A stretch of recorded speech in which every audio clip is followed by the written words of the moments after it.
Bismillahirrahmanirrahim.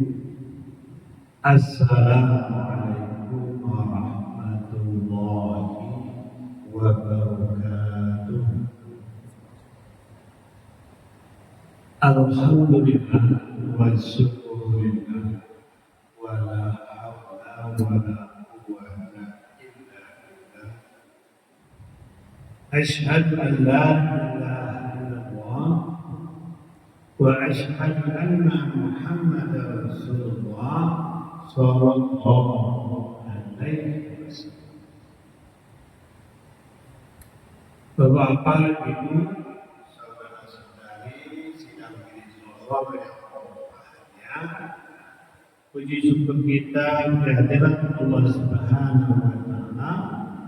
Salawat dan salam kepada Nabi Muhammad Rasulullah sallallahu alaihi wasallam.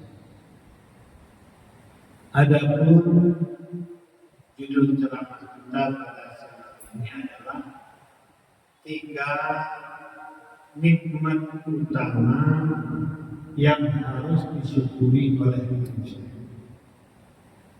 Nikmat apakah itu? Pertama, nikmat kehidupan dan sarana kehidupan. Yang kedua, nikmat kemerdekaan hidup.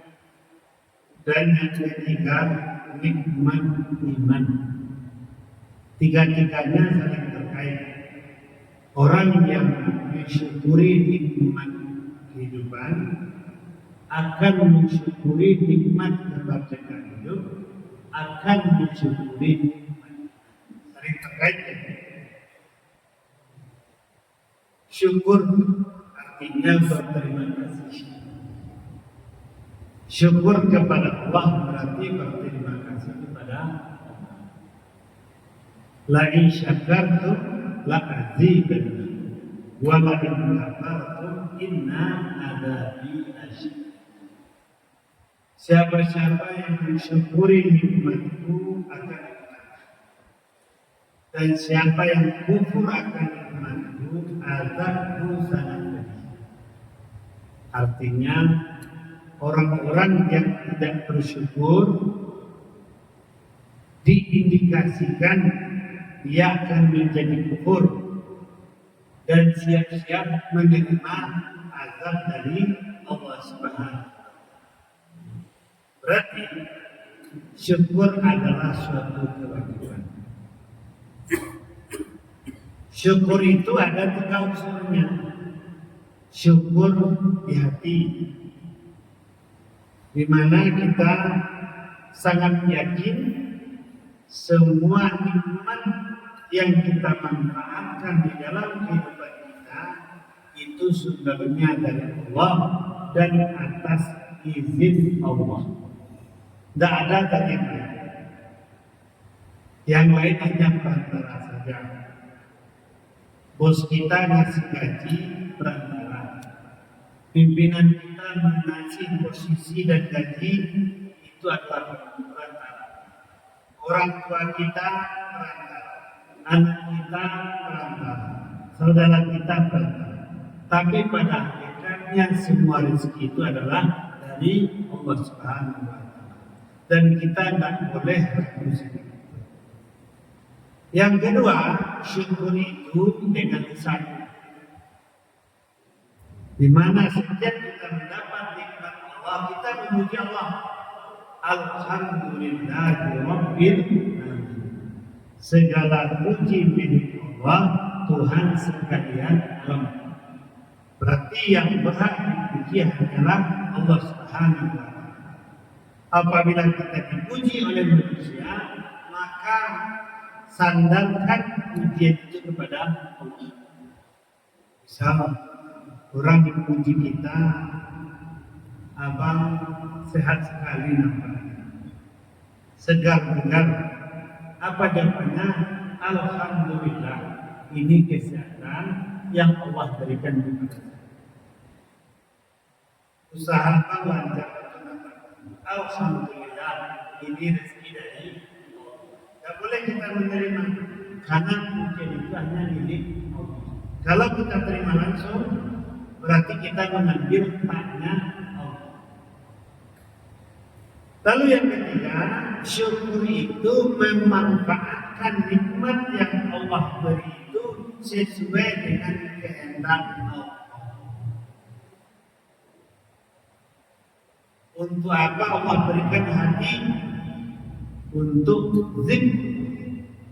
Untuk apa Allah berikan pemikiran? Untuk memahami kebenaran. Untuk apa Allah berikan isi kita? Untuk beramal saleh. Andaikan kita lakukan di luar itu, kita menjadi orang yang kufur. Makanya kata Allah, siapa yang mensyukuri nikmatku akan aku tambah, siapa yang kufur azabku sangat. Kita ambil salah satu contoh yang sama-sama kita sudah tahu. Qarun. Kenapa Allah menangkan hartanya? Fakasahna wa bidari. Allah menangkan Qarun dengan harta bendanya. Padahal harta bendanya sangat luar biasa. Kenapa? Karena dia meyakini semua rezeki yang dia dapati itu karena kemampuan dia, karena keahlian dia, karena keuletan dia. Seakan-akan tidak ada hubungannya dengan Allah. Ini namanya kufur. Namanya kufur. Nah, orang-orang yang seperti ini siap-siap rezekinya dihancurkan oleh Allah Subhanahu wa Ta'ala, sebagaimana yang terjadi kepada Allah. Gampang bagi Allah. Bisa saja terbakar toko kita, bisa saja kita kemalingan, bisa saja kita mengalami peristiwa-peristiwa penyakit dan segala macam dengan biaya yang besar. Secara tiba-tiba tidak memakan waktu yang lama, habis rezeki itu. Tapi apabila kita mensyukuri, maka Allah akan. Apa tiga nikmat utama yang harus kita syukuri? Yang pertama adalah nikmat hidup. Kenapa manusia ini tidak harus bersyukur? Tidak harus ada, kenapa? Karena pada dasarnya manusia ini tercipta dari zat yang sangat kecil. Hal ata alal insani hinum minad dahri lam yakun syai'an masyhura. Bukankah telah datang suatu ketika dari masa di mana manusia ini belum menjadi sebutan, lam yakun syai'an masyhura. Sebagaimana yang telah kita terangkan sebelum ini, manusia ini adalah makhluk yang terakhir. Sudah terjadi alam ini semua beserta isinya, baru manusia diciptakan. Lalu yang kedua, lam yakun syai'an masyhura itu, manusia ini diciptakan dari zat yang sangat kecil. Karena dalam satu cc sperma manusia itu mengandung bibit manusia lebih kurang 100 juta. Rata-rata hubungan suami istri memerlukan 2,5 cc. Berarti mengandung bibit manusia lebih kurang 250 juta. Itu yang berjuang. Itu yang mengejar setelah perempuan. Mana yang paling dulu itulah yang jadi manusia. Seperti kita ini sekarang. 100 juta. Itu makanya orang eksak menandai esnatan hampir lebih kecil daripada amuba. Yang terakhir manusia, yang kecil manusia, lalu diangkat menjadi makhluk yang terbaik. Laqad khalaqnal insana fi ahsani taqwim. Sungguh telah kami ciptakan manusia sebaik-baik bentuk, sebaik-baik potensi. Nah, kalau kita pikir wajar kita berterima kasih kepada Allah. Dari yang terkecil, dari yang paling belakang diangkat menjadi makhluk yang terbaik. Wajar rasanya kita sadar untuk bersyukur kepada Allah. Bahkan bukan itu saja. Lalu Allah tiupkan roh.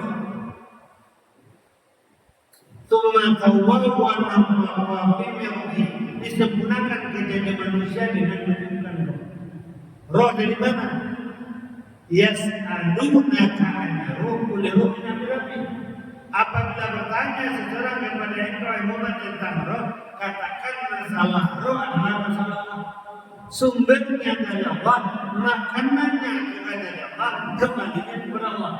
Nah, dengan roh yang dari Allah itu, manusia bisa menjadi makhluk yang termulia. Walaqad karamna bani Adam. Sungguh kami muliakan. Pantasnya kita bersyukur. Dari yang paling kecil, dari yang paling belakang, menjadi makhluk yang termulia. Bahkan posisi terbaik di atas dunia ini Allah serahkan kepada manusia sebagai khalifah. Wa idh qala rabbuka lil malaikati inni ja'ilun fil ardi khalifah. Coba.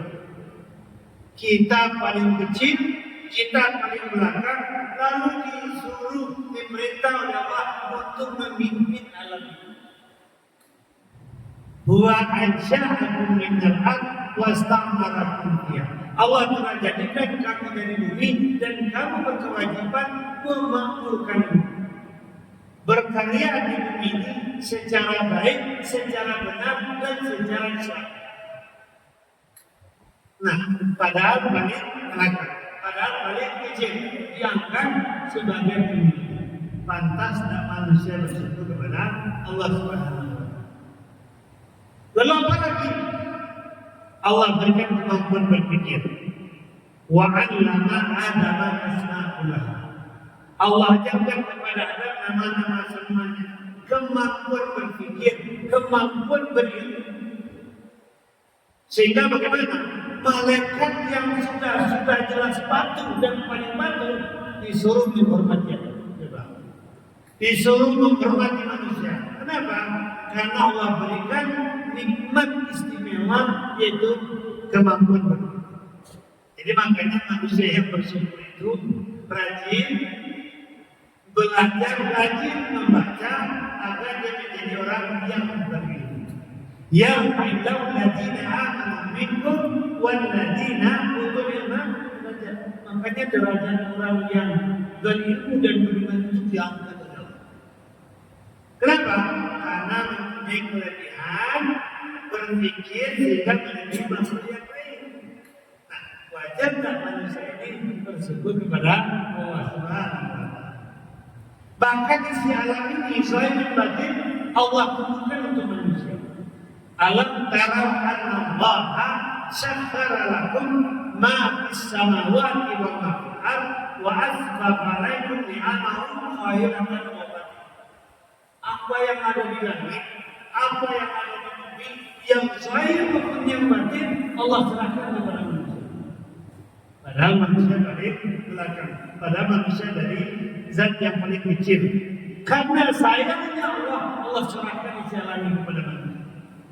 Jadi kalau kita pikir-pikir, ya kan, Allah berikan bentuk terbaik, kemampuan terbaik, Allah berikan kemuliaan, Allah berikan posisi yang baik, Allah tentukan alam ini untuk manusia, Allah berikan mahkota itu berpikir. Wajar dan manusia harus menjadi makhluk yang bersyukur kepada Allah Subhanahu wa taala. Jadi makanya siapa yang bersyukuri nikmat akan dapat abad. Tapi siapa yang kufur ada dosa. Nah, dengan mensyukuri nikmat kehidupan tadi, manusia akan menjaga harga hidup. Manusia makan itu untuk menyambung kehidupan. Kalau binatang hidupnya itu dimakan. Apa bedanya? Ini saya baca dalam buku Dr. Imaduddin, memang luar biasa. Kalau ada manusia hidup untuk makan, sehingga diserahkan hidupnya kepada yang mengatur dia. Mohon maaf, apa bedanya? Jadi nilai kemanusiaan itu karena merdeka. Jiwanya bisa bebas kecuali kepada Allah. Pemikirannya bisa bebas kecuali kepada Allah. Perbuatannya bisa bebas kecuali kepada Allah. Makanya dalam syahadat itu luar biasa. Asyhadu an la ilaha illallah. Asyhadu, aku menyatakan, aku bersumpah, aku bersaksi, tiada Tuhan selain Allah. Tiada yang menguasai diri saya dengan benar kecuali Allah. Jadi manusia ini merdeka hidupnya. Kul inna sholati wa nusuki wa mahyaya wa mamati lillahi rabbil alamin.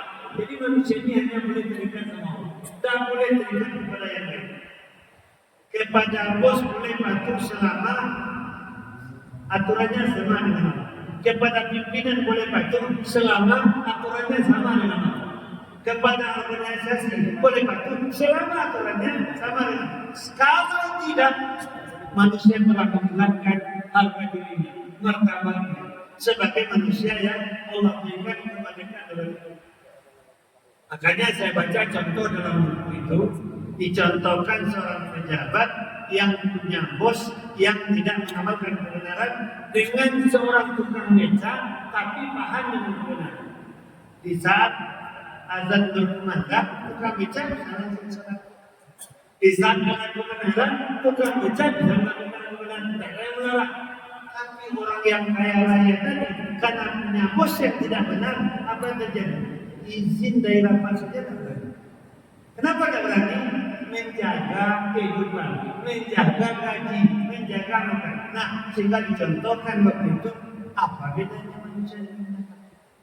Jadi bedanya manusia dengan binatang, merdeka merasakan sesuatu, merdeka memikirkan sesuatu, merdeka berbuat sesuatu kecuali kepada Allah Subhanahu wa Ta'ala. Nah, kemerdekaan seperti itulah yang mengantarkan dia betul-betul menjadi seorang mukmin yang benar, yang hanya cinta kepada Allah, yang hanya takut kepada Allah, yang hanya tawakal kepada Allah, yang hanya harap kepada Allah, yang hanya tawakal kepada Allah Subhanahu wa Ta'ala. Jadi, syukuri nikmat kehidupan, syukuri nikmat kemerdekaan hidup, maka kita akan menjadi seorang mukmin yang benar. Banyak maaf wabillahi taufiq hidayah. Assalamualaikum warahmatullahi wabarakatuh.